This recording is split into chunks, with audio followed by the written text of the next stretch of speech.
Hello, നമസ്കാരം. എല്ലാവർക്കും നമ്മുടെ ചാനലായ ഗോ ഗ്രീൻ പ്ലാൻ ലവറിലേക്ക് സ്വാഗതം. ഞാൻ അനിമ. ഇന്നത്തെ നമ്മുടെ വീഡിയോ കുറച്ച് ഡെൻഡ്രോബിയം വിശേഷങ്ങളാണ്. ഞാൻ ഒരുപാട് നാളൊന്നും ആയിട്ടില്ല ഡെൻഡ്രോബിയം വളർത്തി തുടങ്ങിയിട്ട്. പക്ഷെ നമ്മൾ വളർത്തി തുടങ്ങുമ്പോൾ കുറച്ച് കാര്യങ്ങളൊക്കെ മനസ്സിലാവൂലേ. ഇപ്പൊ ഒരു 1.5 വർഷം കഴിഞ്ഞിട്ടേ ഉള്ളൂ. ഞാൻ തീരെ ചെറിയ കുഞ്ഞു കുഞ്ഞു തൈകളാണ് മേടിച്ച് വളർത്തിയിട്ടുള്ളത്. വലിയ ചെടിയൊന്നും ഞാൻ ഇതേവരെയായിട്ടും വാങ്ങിയിട്ടില്ല. അപ്പോ ആദ്യമായിട്ട് നമ്മൾ വളർത്തുമ്പോൾ എപ്പോഴും ചെറിയ തൈകൾ മേടിച്ച് വളർത്തുന്നതല്ലേ നല്ലത്. അപ്പോൾ അങ്ങനെ വളർത്തി തുടങ്ങിയതാണ് എൻ്റെ ഈ ചെടികൾ. പിന്നെ ഇതൊക്കെ വളർത്തി തുടങ്ങുമ്പോൾ നമ്മൾ കുറച്ച് കാര്യങ്ങളൊക്കെ പഠിക്കില്ലേ.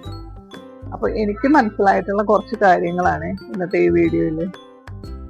ഇത് എൻ്റെ ഒരു വൈറ്റ്, ഇതും ഒരു കുഞ്ഞു തൈയാട്ടാ ഞാൻ മേടിച്ചത്. ഇപ്പൊ നല്ല വളർച്ചയൊക്കെ ഉണ്ട്. ഇതൊക്കെ ഞാൻ ഈ മഴയത്ത് തന്നെയാണ് വെച്ചേക്കുന്നത്. ഈ മഴയത്ത് വെച്ചപ്പോ എനിക്ക് മനസ്സിലായ ഒരു ഗുണവുമുണ്ട്, അതേപോലെ ദോഷമുണ്ട്. പക്ഷെ ഗുണം എനിക്ക് മനസ്സിലായത് ഇതിന്റെയൊക്കെ ഈ വളർച്ച കണ്ട നല്ല ഭീകര വളർച്ചയാണ്. എല്ലാത്തിനും പെട്ടെന്ന് പെട്ടെന്ന് വളരണ പോലെ തോന്നിയിട്ടുണ്ട്. അതുപോലെ തന്നെ പുതിയ പുതിയ ഷൂട്ട്സുകളൊക്കെ വരാനും അതുപോലെ കണ്ട ഒരു ചെറിയ പ്ലാന്റ് ആയിരുന്നു. പക്ഷെ പെട്ടെന്ന് പെട്ടെന്നാണ് അതിനൊക്കെ പുതിയ പുതിയ സ്പൈക്കുകളൊക്കെ വേഗമാണ് വന്നത്. അതുപോലെ പുതിയ ഷൂട്ട്സ് ഒക്കെ വരാനും കണ്ട.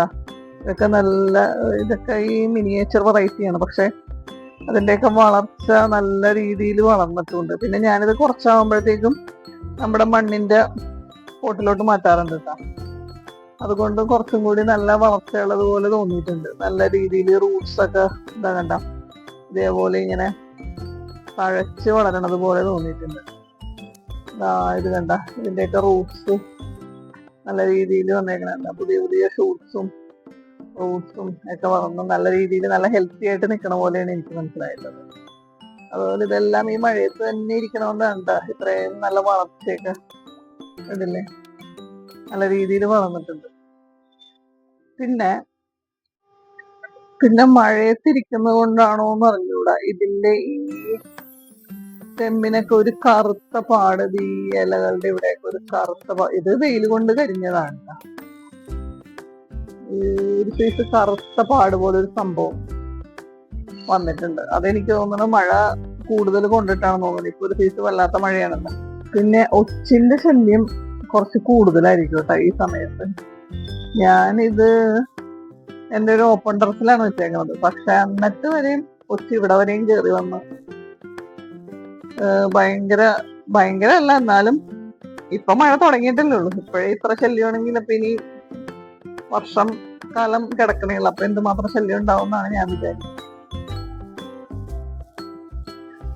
പിന്നെ എനിക്ക് മനസ്സിലായിട്ടുള്ളൊരു കാര്യമാണ്, ഇതിന്റെ ബഡ്സ് ഒക്കെ വരില്ലേ, മുട്ടുകൾ വരുമ്പോഴത്തേക്കും മുട്ടുകൾ വരുന്ന സമയത്ത് തന്നെ നമ്മുടെ ഈ നീം ഓയിലില്ലേ അത് ഒന്ന് സ്പ്രേ ചെയ്ത് കൊടുക്കുക. അത് ഒരുപാട് നല്ലതാണ് കേട്ടോ. തുടക്കം തന്നെ അത് ചെയ്യണം. മുട്ടുകളിൽ അടിച്ചു കൊടുക്കുകയാണ് നല്ലത്. പൂക്കളിൽ ഒരു കാരണവശാലും അടിച്ചു കൊടുക്കരുത്. പൂക്കളിൽ അടിച്ചു കൊടുത്താലുള്ള കുഴപ്പം എന്താണെന്ന് വെച്ച് കഴിഞ്ഞാല് പൂക്കള് പെട്ടെന്ന് വാടിപ്പോകും, കരിഞ്ഞു പോകും. അത് എനിക്ക് ഒരു അനുഭവം ഉള്ളത് കൊണ്ടാണ് ഞാനത് പറയുന്നത്. അപ്പോ മുട്ടുകളിൽ അത് കുറച്ച് ലൈറ്റായിട്ട് സ്പ്രേ ചെയ്ത് കൊടുക്കുക. അപ്പോ ഈ വീഡിയോ എടുക്കണ സമയത്ത് നല്ല മഴ വന്നു. അപ്പൊ ഞാൻ ഇങ്ങോട്ട് മാറി നിന്നിട്ടാണ് ഈ വീഡിയോ എടുക്കണം. പെട്ടെന്നുള്ള മഴയാണ്. എന്താ കണ്ട ചെടികളൊക്കെ നല്ല ഫ്രഷ് ആയിട്ടൊക്കെ ഇരിപ്പുണ്ട് കേട്ടോ. പിന്നെ ചെറിയ ചെറിയ ഡ്രോബാക്സ് ഒക്കെ ഉണ്ടെന്നേ ഉള്ളൂ. പിന്നെ നമ്മൾ ഹൈഡ്രോജൻ പെറോക്സൈഡ് ഇടയ്ക്ക് സ്പ്രേ ചെയ്ത് കൊടുക്കാറുണ്ട്, സാഫ് സ്പ്രേ ചെയ്ത് കൊടുക്കാറുണ്ട്. പിന്നെ കെമിക്കൽ ഫെർട്ടിലൈസർ എല്ലാം ഈ മഴയത്ത് ഞാൻ നല്ല രീതിയിൽ കൊടുക്കാറുണ്ട്. ആഴ്ചയിൽ ഒരു ദിവസം എന്തായാലും കൊടുത്തിരിക്കും. നല്ല വളർച്ചയുണ്ട് ചെടികൾക്ക്, എന്നാലും ഇതെല്ലാം കൊടുക്കാറുണ്ട്. അപ്പൊ ഇതാണ് നമ്മുടെ ഓർക്കിഡ്. ഒരുപാട് കളക്ഷൻ ഒന്നുമില്ല, കളക്ഷൻ ആയി വരുന്നതേ ഉള്ളൂ. ഇത് ആദ്യം വളർത്താൻ തുടങ്ങിയപ്പോ എനിക്ക് ആദ്യം ഭയങ്കര പേടിയായിരുന്നു ഓർക്കിഡ്. പക്ഷെ ഇത് വളർത്താൻ തുടങ്ങിയപ്പോ നമുക്ക് നല്ല ഇൻട്രസ്റ്റിംഗ് ആയിട്ട് തോന്നി. ഓക്കെ, അപ്പോ ഇന്നത്തെ വീഡിയോ ഇത്രയേ ഉള്ളൂ. എല്ലാവർക്കും നമ്മുടെ ഇന്നത്തെ ചെടി വിശേഷം, ഓർക്കിഡ് വിശേഷം ഇഷ്ടപ്പെട്ടിട്ടുണ്ടെങ്കിൽ ലൈക്ക് ചെയ്യാനും കമന്റ് ചെയ്യാനും അതുപോലെ സബ്സ്ക്രൈബ് ചെയ്യാതെ കാണുന്നവരുണ്ടെങ്കിൽ ഒന്ന് സബ്സ്ക്രൈബ് ചെയ്ത് നമ്മുടെ ഈ ചാനൽ ഒന്ന് സപ്പോർട്ട് ചെയ്യണേ. Okay, thank you for watching.